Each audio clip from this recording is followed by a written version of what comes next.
Welcome to chapter 4 of number theory. This is one of the important chapter in this number theory. In this chapter we are going to utilize all the concepts till now we developed. In this chapter we are going to prove an important theorem called quadratic reciprocity law. But before going to prove the quadratic reciprocity law, we are going to prove some intermediate results like Euler's criteria, then Gauss lemma, etc. And in this module we are going to define and prove various properties of primitive roots modulo n. First we are going to show the existence of primitive roots modulo n. That means for a given n, the primitive root modulo n need not exist. So we are going to show that primitive roots of a given n exist only if n is of the form n is equal to 2 or 4 or p power k or 2 into p power k, where p is an odd prime.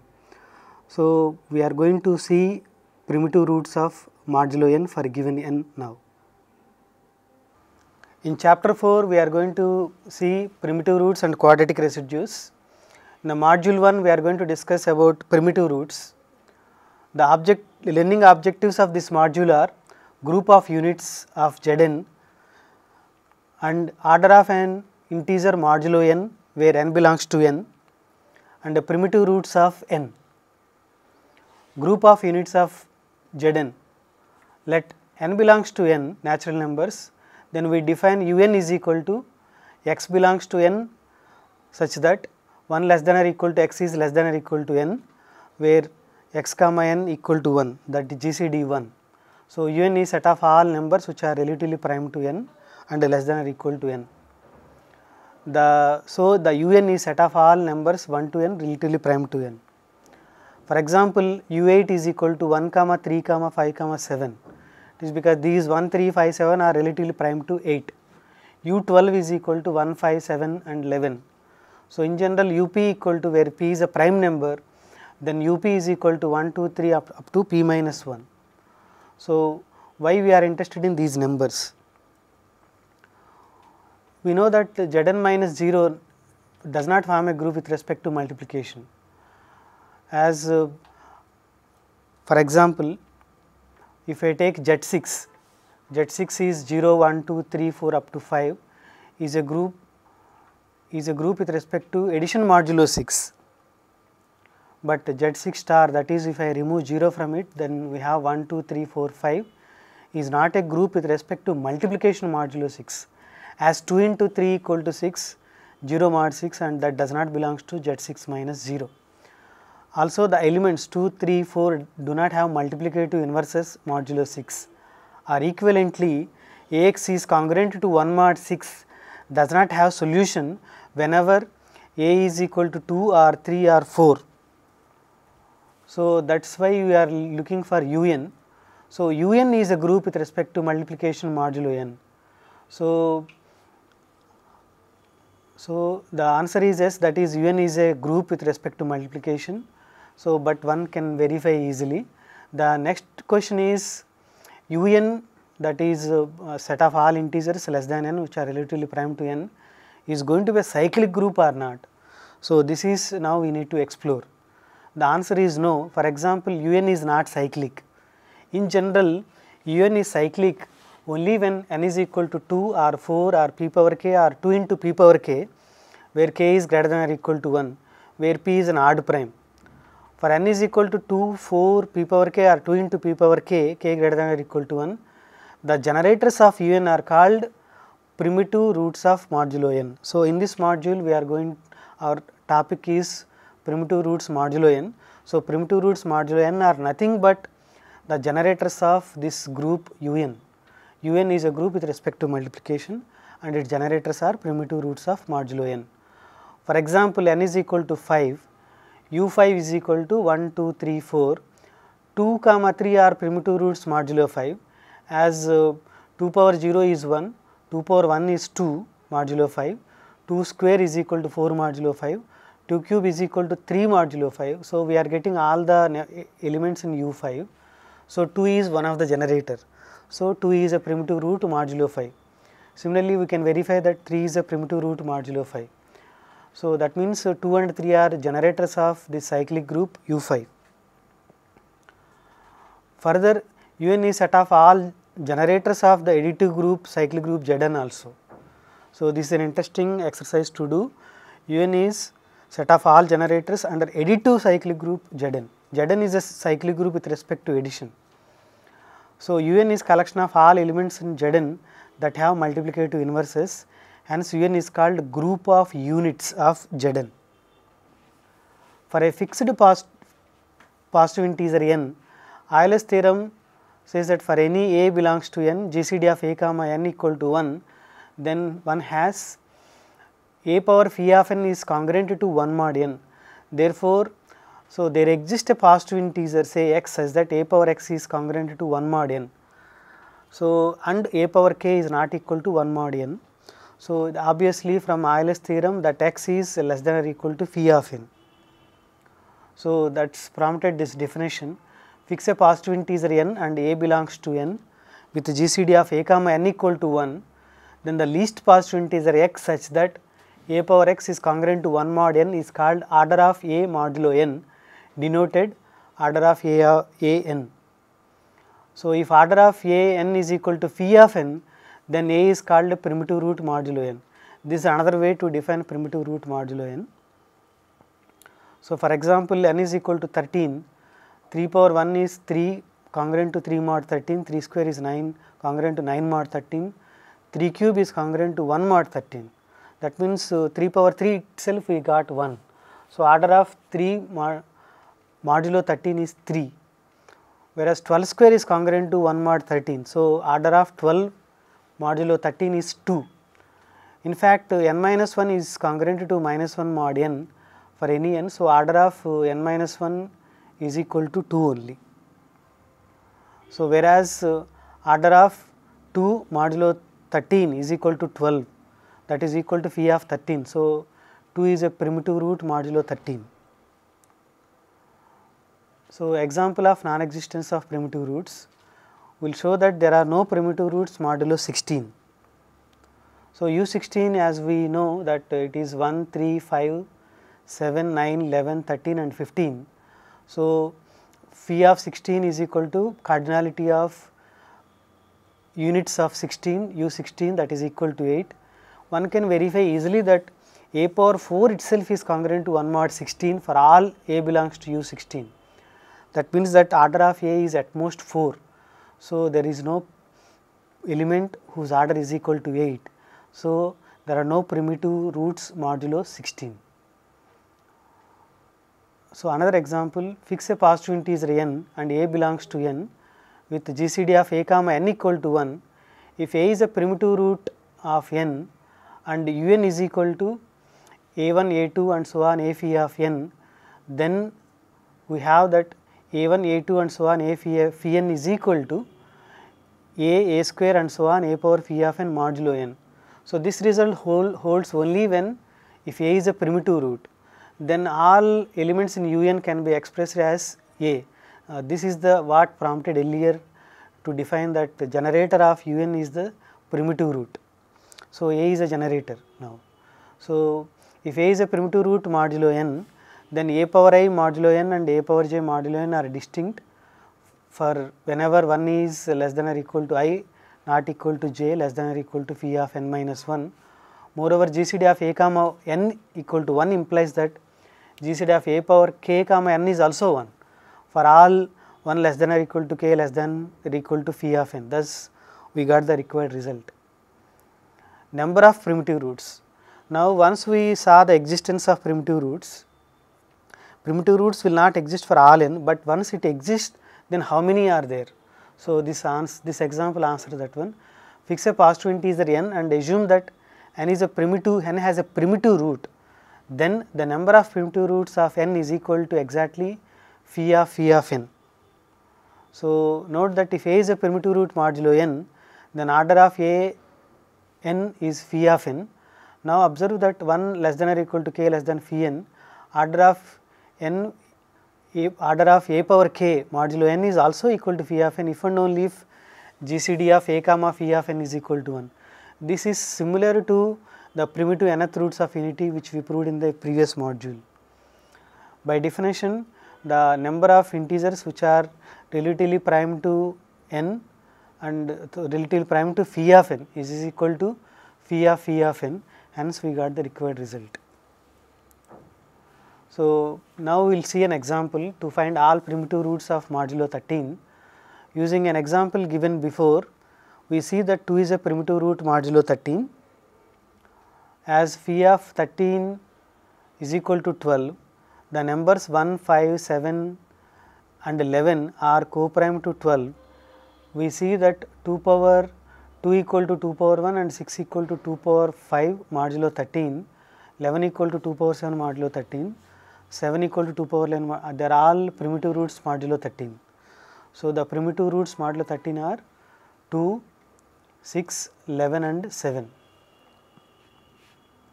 Thus, there are 4 primitive roots. Now, we are going to show that if n is equal to 2 power k for some positive integer k, then n has a primitive root modulo n, that is un is cyclic whenever k equal to 1 or k equal to 2 only. That means, if I take n equal to 2 power 3 or 2 power 4 and so on, then then un is not cyclic or there is no primitive roots modulo n. For example, if k equal to 1 or k equal to 2, then it is easy to see. If k equal to 1, then n equal to 2 just. So, u2 equal to only 1, that is clearly cyclic and generated by 1 itself. When k equal to 2, then n equal to 4, then u4 has equal to only 1 comma 3, a group of order 2 is always cyclic. So, it is indeed cyclic. So, we proved that when k equal to 1 or 2, un is cyclic or n has a primitive root modulo n. So, we now show that u 2 power k is not cyclic whenever k is greater than or equal to 3. To do so, it is sufficient to prove that order of x modulo 2 power k is less than phi of 2 power k, which is equal to 2 power k minus 1 for all x belongs to u 2 power k. In fact, we will use induction to show that x power 2 power k minus 2 itself is equal to 1 modulo 2 power k for all x belongs to u 2k whenever k is greater than or equal to 3. So, base case when k is equal to 3, you take u8, that is 1, 3, 5, 7. It is easy to see that 3 square equal to 9, that is congruent to 1 mod 8, 5 square is 25, that is congruent to 1 mod 8, 7 square is 49, that is also congruent to 1 mod 8, and so order of A is for every element in u8 is less than or equal to 2. So, u8 is not cyclic, hence there is no primitive root modulo 8. So, we proved the base case. Now, induction hypothesis, suppose the result is true for k, where k is greater than or equal to 3, that is we will assume that x power 2 power k minus 2 is congruent to 1 mod 2 power k for all x belongs to u 2 power k with k is greater than or equal to 3, or equivalently x power 2 power k minus 2 is equal to 1 plus m into 2 power k for some positive integer m. We will now prove that the result is true for k plus 1. That is, we need to show that for every y belongs to u 2 power k plus 1, y power 2 power k minus 1 is congruent to 1 modulo 2 power k plus 1. So, let us take y belongs to u 2 power k plus 1. Then either 1 is less than or equal to y is less than 2 power k, or y is equal to x plus 2 power k with 1 less than or equal to x is less than 2 power k. Case, so in either case, that is y is equal to x plus t into 2 power k, where t belongs to 0 or 1, and 1 is less than or equal to x is less than 2 power k. Hence, using k greater than or equal to 0 and binomial theorem, y power 2 power k minus 1 is equal to x plus t into 2 power k whole power 2 power k minus 1, which is equal to x power 2 power k minus 1 modulo 2 power k plus 1, which is equal to x power 2 power k minus 2 whole square modulo 2 power k plus 1. So, thus by using x power 2 power k minus 2 is equal to 1 plus m into 2 power k. for some positive integer m and k greater than or equal to 3, we will get that y into y power 2 power k minus 1 is congruent to x power 2 power k minus 2 whole square modulo 2 power k plus 1, which is equal to 1 plus m into 2 power k whole square, which is equal to 1 plus m into 2 power k plus 1 plus m square into 2 power 2 k, which is congruent to 1 mod 2 power k plus 1. So, with that we proved that u 2 power k is cyclic only when k equal to 1 or k equal to 2. We proved that if n is equal to 2 power k, then un is cyclic when k equal to 1 or k equal to 2 only. Now, we are going to prove that un is cyclic whenever n is a prime, and we will also give the sketch of the proof for un is cyclic whenever n is a prime power. Now, we will show that u p power k is cyclic for all odd primes p and for all k greater than or equal to 1. To do so, we need the following results. So, division algorithm, as we proved division algorithm for integers, now we are going to prove division algorithm for polynomials. The proof is almost similar. Let f x is equal to a n x power n plus a n minus 1 x power n minus 1 and so on plus a 1 x plus a 0 be a polynomial of degree n greater than or equal to 1 with integer coefficients. If g of x equal to x power m in plus b m minus 1 x power m minus 1 and so on plus b 1 x plus b 0 is a non-zero polynomial, then there exist a unique polynomials q of x and r of x with integer coefficients such that f of x equal to g of x into q of x plus r of x, where either r of x is identically 0 polynomial or degree of r of x is less than degree of g of x, which is equal to m. Okay, this is called division algorithm for the polynomials. So, we going to use this result now. So, we will give the proof. First, we will prove the existence of the polynomials q of x and r of x.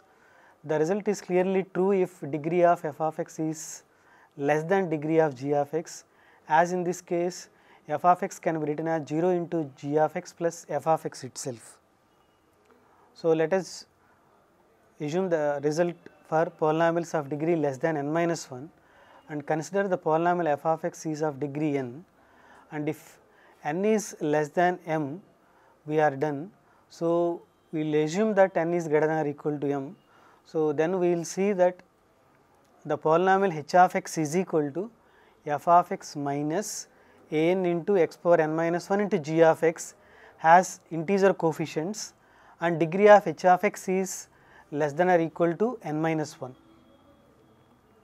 Thus, by induction hypothesis, there exist polynomials q1 of x and r1 of x with integer coefficients such that f of x minus a n into x power n minus 1 g of x, that is equal to h of x, which is equal to g of x into q1 of x plus r1 of x, with either r1 of x is 0 polynomial or degree of r1 of x is less than degree of g of x.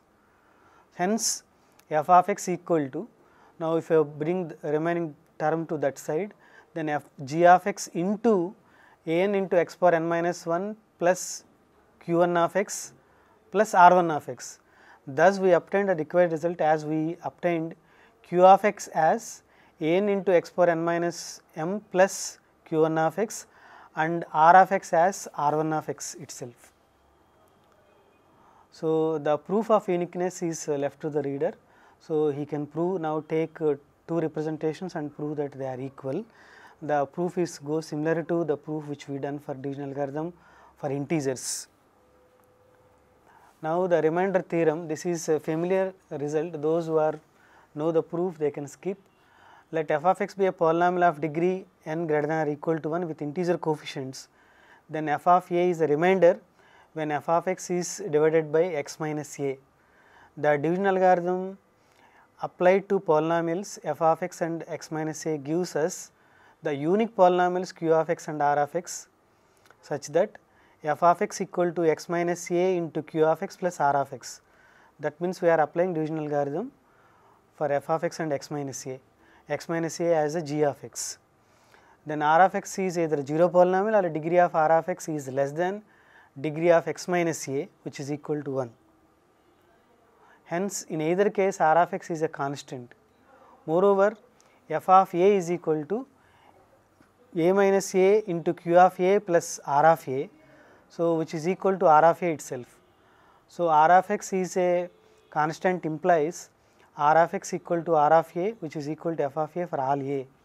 Hence, f of a is a remainder whenever f of x is divisible by x minus a. Another theorem is called factor theorem. If f of x be a polynomial of degree n greater than or equal to 1 with integer coefficients, then a is a root of f of x if and only if x minus a is a factor of f of x. Okay. So, x minus a is root, a is a root if and only if x minus a is a factor of f of x. So, by division algorithm there exists q of x, r of x such that f of x equal to x minus a into q of x plus r of x. That means we are applying division algorithm for f and x minus a, where r of x is a 0 polynomial or degree of r of x is less than degree of x minus a, which is equal to 1. If a is root of f of x, then f of a equal to 0. Hence, by previous lemma, f of x equal to x minus a into r of x, as r of a equal to f of a, that is equal to 0. Conversely, if x minus a is a factor of f of x, then r minus x is a 0 polynomial, hence f of a equal to 0, thus we got the required result. So, now we are going to give an important result without which it is difficult to show that UP is cyclic whenever UN is cyclic whenever n is prime or n is prime power k. This is called Lagrange's theorem. What it says is, if f of x is a polynomial with integer coefficient, that is f of x equal to n into x power n plus a n minus 1 x power n minus 1 and so on plus a1 x plus a0 be a polynomial of degree n greater than or equal to 1 with integer coefficients. Let p be a prime number such that p does not divide a n, then f of x has at most n incongruent roots counted with multiplicity modulo p. So, we are looking in a modulo p. So, we will prove the result by induction on n, the degree of the polynomial. For n equal to 1, f of x equal to a1 x plus a0 with p does not divide a1. So, by using one of the previous theorem, we know that the linear congruence a1 x plus a naught equal to 0 mod p has exactly one solution modulo p. Suppose the theorem is true for all polynomials of degree less than or equal to n minus 1, and let f of x be a polynomial of degree n. If f of x has no root modulo p, then we are done. So, let us assume that alpha naught is an incongruent root of f of x of multiplicity k modulo p. Then using previous corollary repeatedly, we can see that f of x equal to x minus alpha naught power k into g of x modulo p for some polynomial g of x. Since leading quotient of g of x and f of x are same and degree of g of x is less than or equal to n minus 1. So, by induction hypothesis g of x has at most degree of g of x n minus k roots counted with multiplicity, so modulo p. So, moreover, g of alpha naught is not equal to 0, as alpha naught is a root of f of x of multiplicity k modulo p, and beta is a root of g of x modulo p if and only if beta is a root of f of x modulo p, as beta is not equal to alpha naught and f of beta equal to beta minus alpha naught power k into g of beta. Thus, f of x has at most n, which is equal to k plus n minus k incongruent roots counted with multiplicity modulo p. So, with that we proved the Lagrange's result. Now, we will see another theorem, that if p is a prime number, if d divides p minus 1, then x power d minus 1 has exactly d incongruent solutions modulo p. This result is also used to show that existence of primitive roots modulo p, where p is an odd prime. So, since d divides p minus 1, there exists t belongs to Z such that p minus 1 is equal to d into t. Hence, x power p minus 1 is equal to x power t d minus 1, which is equal to x power d minus 1 into x power d into t minus 1 plus x power d into t minus 2 plus and so on plus x plus 1. Let f of x equal to x power d into t minus 1 plus x into d power d into t minus 2 and so on plus x plus 1, then f of x is a polynomial with integer coefficients of degree d into t minus d, which is equal to p minus 1 minus d. Moreover, p does not divide its leading coefficient, hence by Lagrange's theorem, that what we proved earlier, f of x has at most p minus 1 minus d incongruent roots modulo p. But from our little theorem, we know that x power p minus 1 has exactly p minus 1 incongruent solutions modulo p. The roots are 1, 2, 3 and so on p minus 1. Hence, x power d minus 1 and f of x has exactly respectively d and p minus 1 minus d incongruent roots modulo p. Thus, we have the required result. Now, we are going to prove the required main result, that UP is cyclic whenever P is prime. So, theorem statement is, let P be an odd prime, then we have to show that UP is cyclic. In fact, we will claim that for each divisor D divides P minus 1, there are exactly phi of D elements in UP of order D. This gives us required result for D equal to P minus 1. We will have phi of P minus 1 elements in UP of order P minus 1. To prove the claim, we will consider the set gamma of D is equal to x belongs to UP such that order of x modulo P is equal to D. Now, we will prove that the cardinality of gamma of D is exactly equal to phi of D. Note that gamma of D is partition of the set UP, hence P minus 1 is equal to summation D divides P minus 1 small gamma of D. Also, by previous theorem, P minus 1 is equal to summation D divides P minus 1 phi of D. Thus, we have D divides P minus 1 phi of D minus gamma of D is equal to 0. Hence, it is sufficient to show that phi of D minus small gamma of D is greater than or equal to 0 for all D divides P minus 1. Note that the result is trivially true whenever gamma of D is empty set. Hence, let us assume that gamma of D is not an empty set. Let A belongs to gamma of D, then we have 1 a square and so on a power d minus 1. They are all distinct and incongruent solutions of the polynomial x power d minus 1, but d minus 1 has exactly d incongruent solutions. Hence, gamma of d is subset of 1 a square and so on a power d minus 1. Now, let C belongs to gamma of d, then C equal to a power I for some I 1 less than or equal to I less than or equal to d minus 1. We claim that GCD of I comma d equal to 1. For if GCD of I comma d equal to j greater than 1, then C power d by j, which is equal to a power ai d by j, which is equal to 1. Hence, order of C modulo p is less than d, a contradiction. So, order of C modulo p is equal to d. Thus, we have gamma of d is subset of a power k, where k comma d GCD equal to 1, where 1 is less than or equal to k is less than or equal to d. So, now we will give the proof for u p power k is a cyclic group. We will not give complete proof, we will just give the sketch of the proof. For the following result, we will prove the sketch of the complete proof is left to an exercise.